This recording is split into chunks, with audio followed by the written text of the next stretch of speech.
Climate activist Greta Thunberg has returned to protest. Time Magazine Person of the Year, the youngest in their history. Overwhelming support for Greta Thunberg. At 16 years of age, she has become the face of the climate change fight. She's hijacking the news cycle through hashtags, viral moments. Taking on climate change head on, pulling no punches.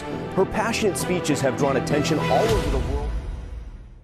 People are concerned that the premise of your school strike was never actually the innocent thing that it was. Did Reinshog accidentally run into you, or was it orchestrated by your parents well beforehand? I'm allowed to do this. Where are we? Hong Kong? China? No, this is Sweden. Do you have ID? Why are people who are critical of Greta not allowed to be anywhere near the action? Hey, what are you doing? Don't touch me. You don't want to tell the world who's paying you? Nobody has bothered to dig deep into the rise of her messiahhood until now. If someone starts to pull that one thread, then it will all come collapsing down.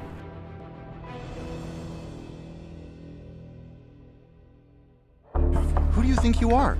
I'm asking questions. Yes. I want to ask Greta some questions. Yes. Don't touch me. What are you doing? You apologize for hitting me? Hitting you? Yes. Bullshit. You punched me in the gut 3 times. Your hands on me wasn't a part of this. You didn't need to be a part of this. You could have left me alone. It turned out fine, didn't it? You could have left me alone. You didn't, and it's going to blow back on you. How does a 15-year-old girl bewitch the world? She doesn't, at least not alone. Greta Thunberg's rise to fame over the course of several months is not nearly as innocuous as it might appear from the outside. Rather, Greta's rise was facilitated by elites from around the world. The campaign to canonize Greta as a saint in the eyes of the world's leftist Zoomers and Boomers alike was coordinated, it was orchestrated and executed nearly flawlessly. Nobody has bothered to dig deep into the rise of her messiahhood until now. I've just landed in Stockholm, Sweden to do just that, to expose the lies that Greta's handlers have built her movement on. Chinks in Greta's armor only began to appear after she had bewitched the world, not before. Greta's sadistic side was exposed when she told her raging supporters that the movement needed to put their opponents against a wall. World leaders are still trying to run away from their responsibilities, but we have to make sure that they cannot do that. We will make sure that we put them against the wall. Many started to compare her to a modern-day Mao, firing squads and all. But that's not her only Maoist trait. This has been unreported so far, but Rebel News has learned that while Greta was on her intercontinental field trip, Greta had elite, low-profile security that would train kids to act as hidden security to maintain her innocent image. Just like Mao's Red Guard, Greta had a Green Guard. It's not just the authoritarian side of Greta that nobody sees, it's the hypocritic side as well. Remember Greta's Tesla filled to the windows with plastic utensils, grocery bags, water bottles, and imported goods? Well, Greta doesn't want you to see that. She doesn't want you to ask any other questions about her questionable rise to fame. Unfortunately for her and for the people behind her, that is exactly why I came to Sweden, to ask questions that the mainstream media won't. Specifically, I want to ask Greta about the school she's allegedly striking from. The world is under the impression that Greta was a regular student who walked out of class on a Friday. What we have learned is that Greta's education regime isn't really what most people assume it is. Greta, whose childhood has been characterized by severe eating, speaking, and socializing disorders, was actually sent to a school for kids with special needs. This school, Kringla Skola it's called here, doesn't actually have attendance requirements like a regular school does. When the pupils are not feeling well or are sick or are having an episode, well, they're not required to come to class at all. Rather, the parents can keep them at home or take them on an excursion as long as they bring their textbooks. If that is the case for Greta, if she doesn't really have to be in the classroom, she isn't really on a school strike, is she? Her whole viral movement is based on a lie. Luckily, tomorrow is one of Greta's trademark school strikes. I'm going to go there and ask her questions right to her face. Right now, though, I'm going to go check into my hotel and touch base with my publisher, Ezra, and see what else is on the schedule. No, it's a big assignment, but I found a friend in Sweden who we've worked with before. She's an investigative journalist named Annika Rothstein. Now, in the past, she's reported for us from Venezuela in the middle of their uprising, so she's very courageous. If she's willing to stare down Nicolas Maduro, I think that she can stare down the political correctness in Stockholm. But I'm not completely kidding. We've seen pictures of Greta Thunberg and her mom and dad wearing Antifa clothing. Now that could just be, them acting butch, or maybe they really are backed up by those violent street gangs of the left that are pretty active in Europe. So be careful. Annika's got a good sense of things. She survived Maduro's thugs. She can survive anything Greta has. But I think the number one job for you, Kian, is to ask the questions that the mainstream media won't, and to accept the answers wherever the facts may lead. Is Greta really on a school strike, or is that just some fake backstory? Is her entourage a big corporate PR agency, or is she really living the creed? And finally, if you can find out more about her origins as a global superstar, especially this Ingmar Renshaug, I think those are three big questions that the entirety of the media party has never asked. So it's a big job, but I think you're up for it. So with that, my cameraman and myself packed up and headed to downtown Stockholm to meet up with Annika, a reporter on the ground who knows lots about the Greta Thunberg saga. We started out at the parliamentary campus, where Greta Thunberg's school strikes originally began.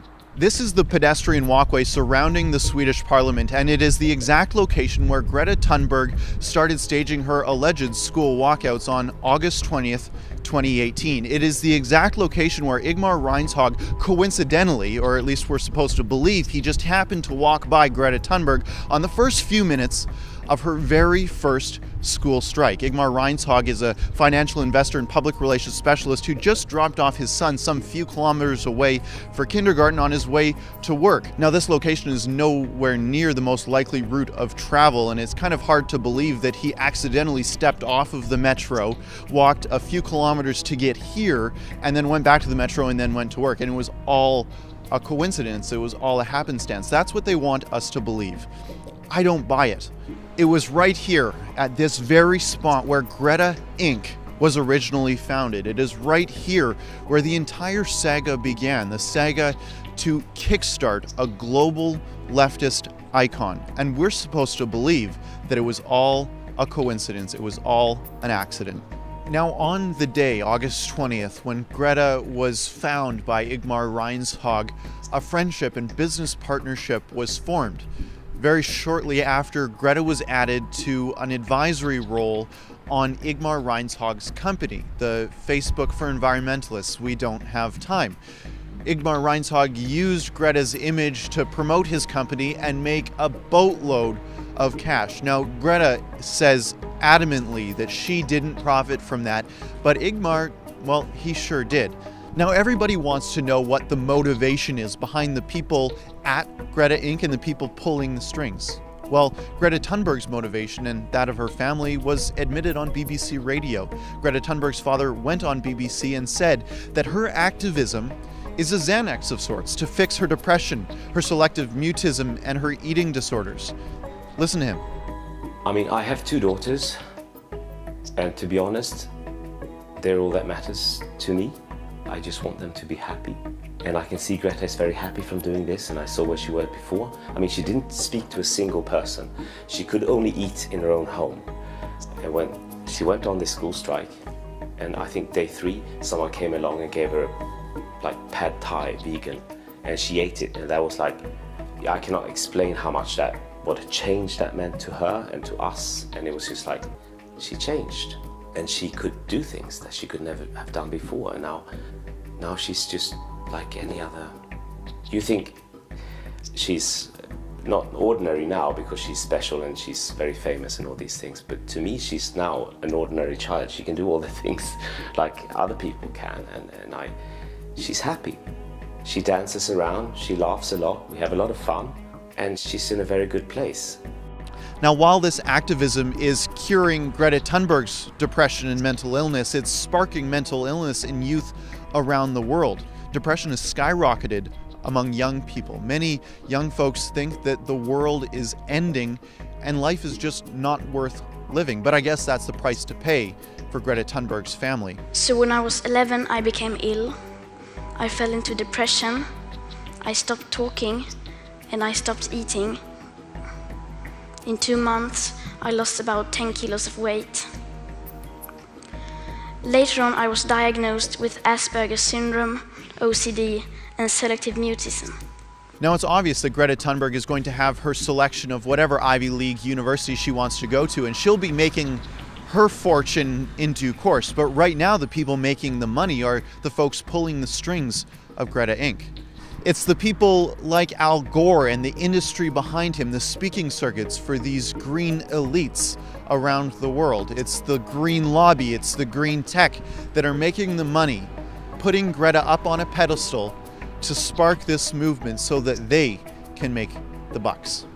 Would you be able to tell me, your Greta Thunberg security, who's paying you? No, I don't want to. You don't want to tell the world who's paying you? No, because I don't think the world needs to know who's paying me. So she demands electric vehicles. She demands that she takes a boat across the ocean, but her security team can drive a gasoline-powered vehicle. You're a funny guy. No comments. All right, it's okay. Don't touch me though. Thank you.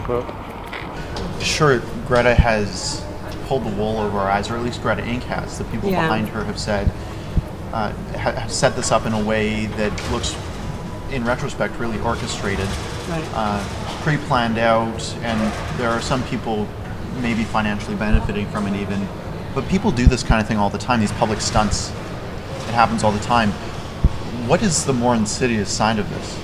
Yeah, I would say that, sure, this is a cynical PR plot on the face of it, but what's behind it is interesting and, in my mind, a little bit scary. Because we know for a fact that the person who inspired, or rather told Greta to start this school strike, is the founder of Extinction Rebellion here in Sweden. This is a guy that has very, very clear political policies. So he has a strategy. We know that he planned this strategy when he sent out a mass email saying that, oh, we need a youthful face to sort of boost the idea, these methods that we're working on, because no one listens to a guy in a suit, so we need a cute young face to promote this political environmentalist agenda. He then reaches out to Greta and tells her that, oh, I had my daughter do this school strike a year ago and that worked really well. Why don't you do this?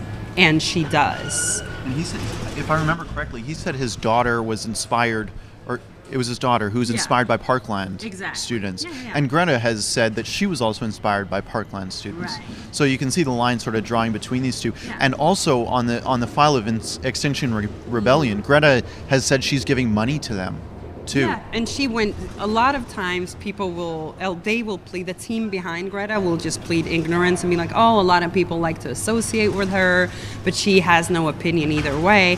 In this case, this came directly from her own Twitter account, which they claim she runs on her own, where she did this musical collaboration. She was wearing an Antifa shirt at the time. I think a lot of people have seen this photo because members of her family also wore these Antifa shirts, and it was because of this musical collaboration she was doing with a musical group that had to do with environmental issues. And I think the issue of privilege is one that isn't discussed enough when it comes to Greta. As we know from pictures taken inside her house, they have furniture that, you know, someone like me could only dream of owning. And her family is extremely well off, and she does not know true hardship, even with her disabilities.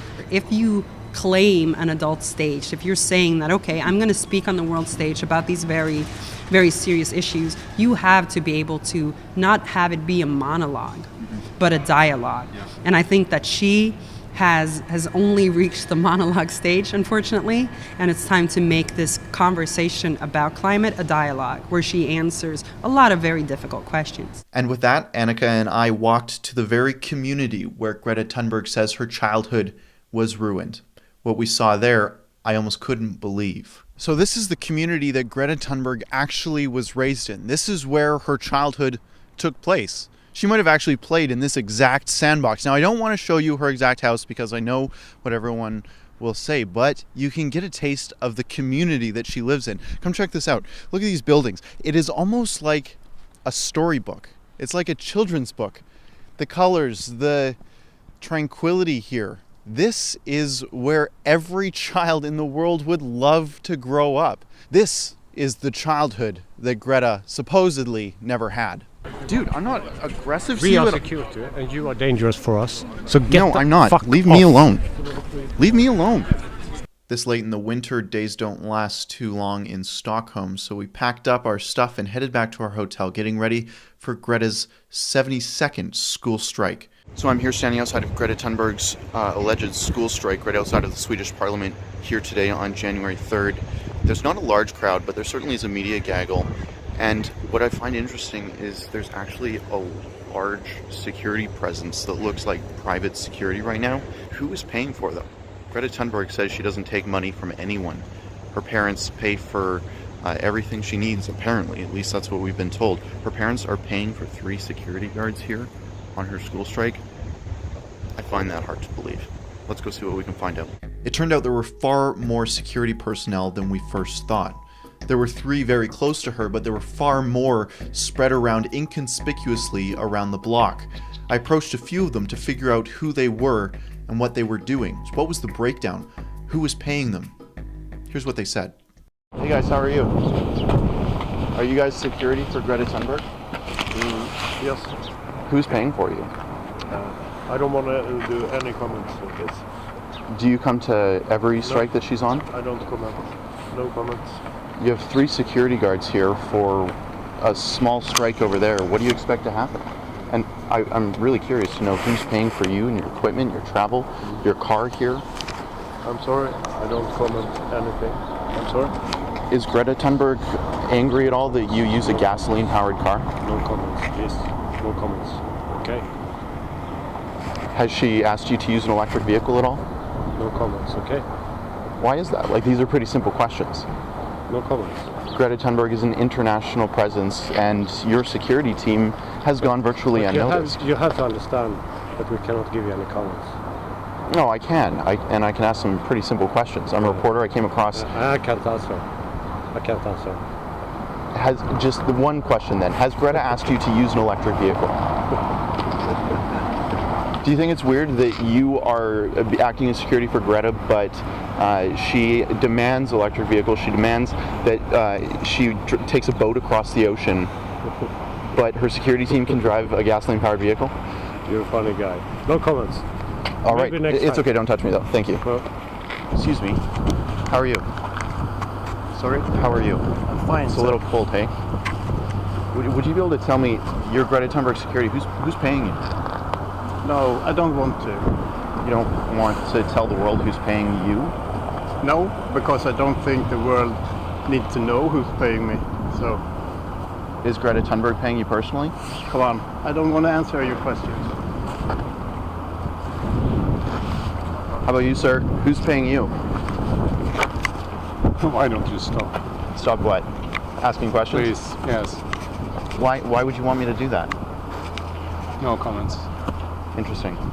No, you won't tell me. Is Greta Thunberg paying you personally, or? I like the jacket, Arc'teryx. It's an expensive brand. Yeah.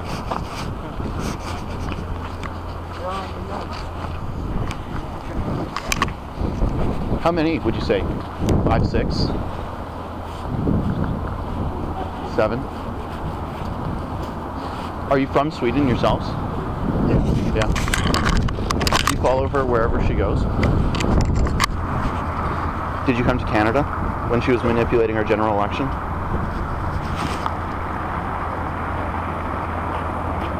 No. Do you work for Parliament?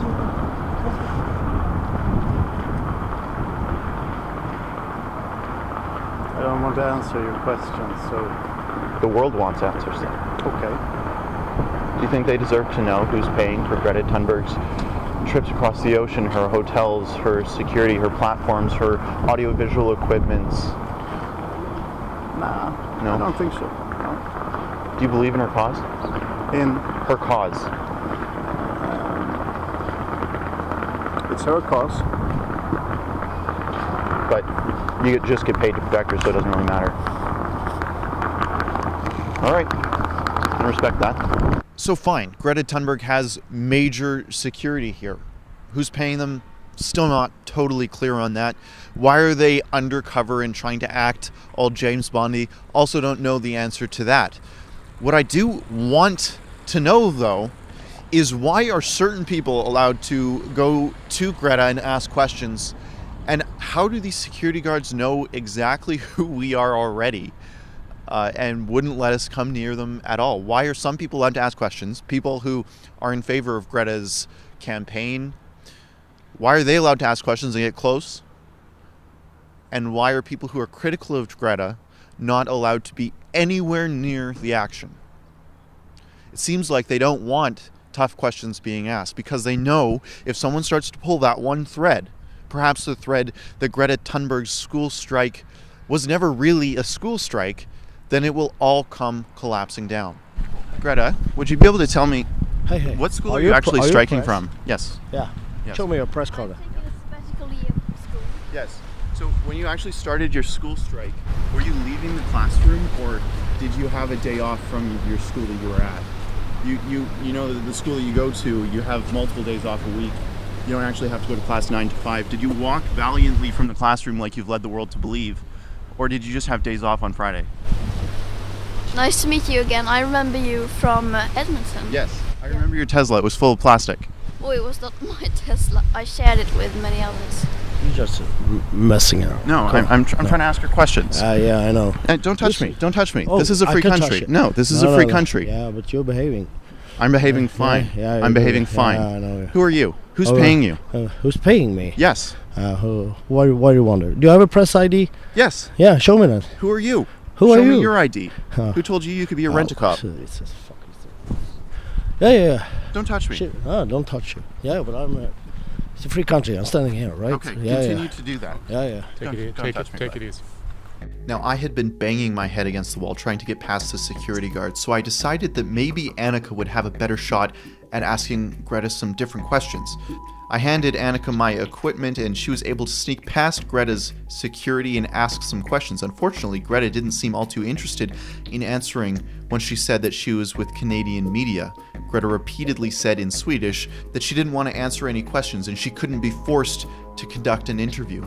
The questions were very simple, and all we wanted to know is if Greta Thunberg and her family had ever contacted Ingmar Reinshag before the fateful day on August 20th, 2018, when he coincidentally walked across her.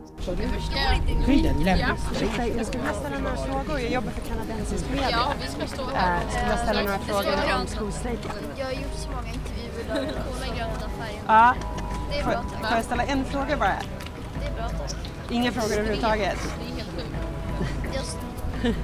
Jag är en sak som jag är nyfiken på var vilken som var första dagen du började skolstrejken. Jag försökte hitta informationen med och jag hittar ingenstans. Jag behöver inte göra intervju om jag inte... Okej, så inga frågor överhuvudtaget? Nej. Inga? Jag har gjort väldigt många intervjuer där redan. Okej. The very first day of your protest, did Reinshag accidentally run into you? Was it an accident, or was it orchestrated by your parents well beforehand? I can understand why people are concerned that the premise of your school strike was never actually the innocent thing that it was. You never were actually leaving a classroom, were you? When the public relations specialist just chanced upon you, was it set up, Greta?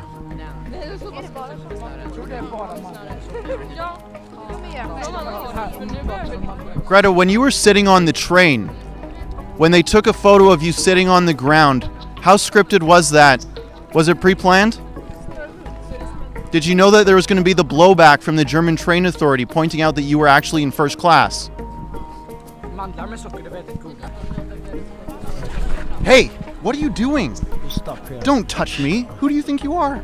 No, we're serious. I don't care. Get the fuck off. Who do you think you are? I'm asking questions. Yes. I want to ask Greta some questions. Yes. Don't touch me.